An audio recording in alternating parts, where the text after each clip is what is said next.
So what exactly is minimalism anyway? Minimalism isn't just about getting rid of things. It's not just about not buying things or having things. It's not about denying you the things that you want and the things that you desire. Minimalism is about clearing away worthless clutter so that you can then make room for the things that you need that will help you to achieve your dreams and your goals. One of my big goals, hopefully, when I've sorted out my mental health, is that I want to travel. I'd like to go to Italy and the Italian and French islands, Corsica, Sardinia, Sicily. I'd like to travel around these places. The point about minimalism is if I get rid of a lot of the stuff that's holding me back from that, then I won't be loaded down and encumbered by that stuff. So if I decide one day that I just want to jump on a plane to go somewhere, I can do that without having to consider, what am I going to do with all this stuff? Where am I going to leave it? Am I going to have someone come into my property to look after my stuff while I'm away? Well, if you jettison the things that aren't important to you, that hold you back from your goals, you can attain your goals without having to worry about the stuff that you may leave behind. Of course, minimalism isn't just about your possessions. It's about your emotional well-being. It's about your relationships. It's about your mental faculties. All of these things can be considered a part of minimalism. Do you have 200 friends on Facebook?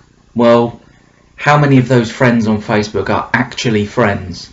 How many of those friends on Facebook are people that you actively communicate with and actively have a genuine friendship with?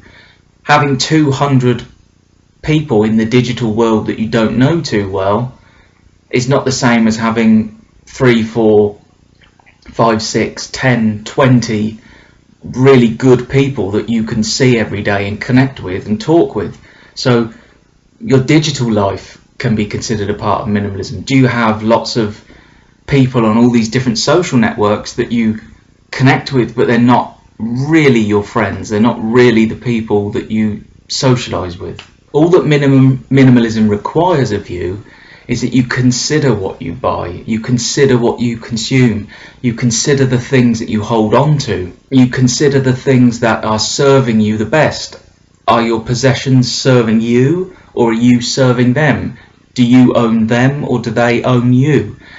Consider the things that you need. Consider the things that are important to you. The things that will move you towards your goals. This is what minimalism is.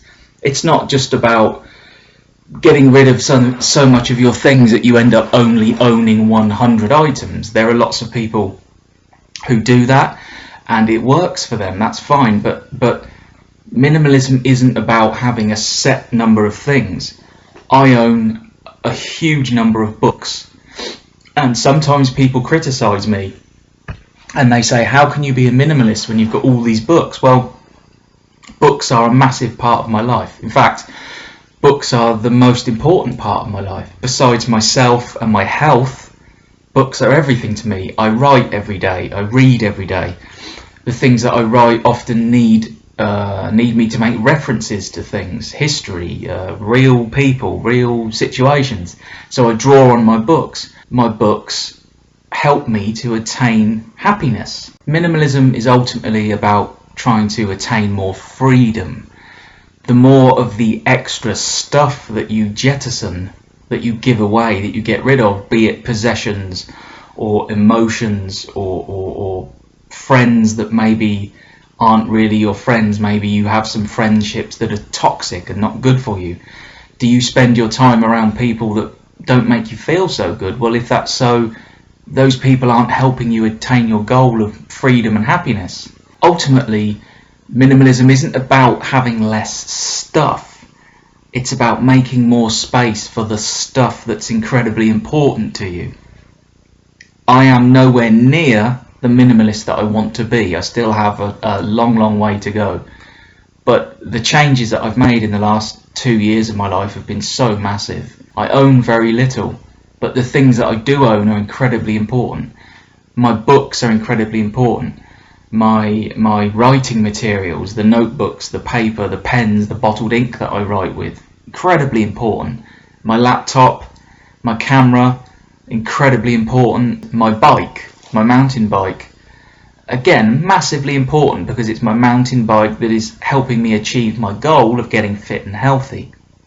So minimalism is ultimately about giving things up so that you can then bring things into your life which are absolutely important to you attaining your goals and dreams. One of the big changes that's occurred in my life that's helped me to become more of a minimalist is I've changed my attitude towards earning money. I used to think, like a lot of people, that the more you earn, the better you are somehow. You know, you get a promotion, you get a pay rise, and you're lifted above other people. Well, that's not the case anymore. I need to earn enough. You know, life isn't about how much you earn, it's about how much you live. Life isn't about buying things that you don't need, that you don't want, that you can't afford, with money that you don't have, so that you can please people that you don't actually know.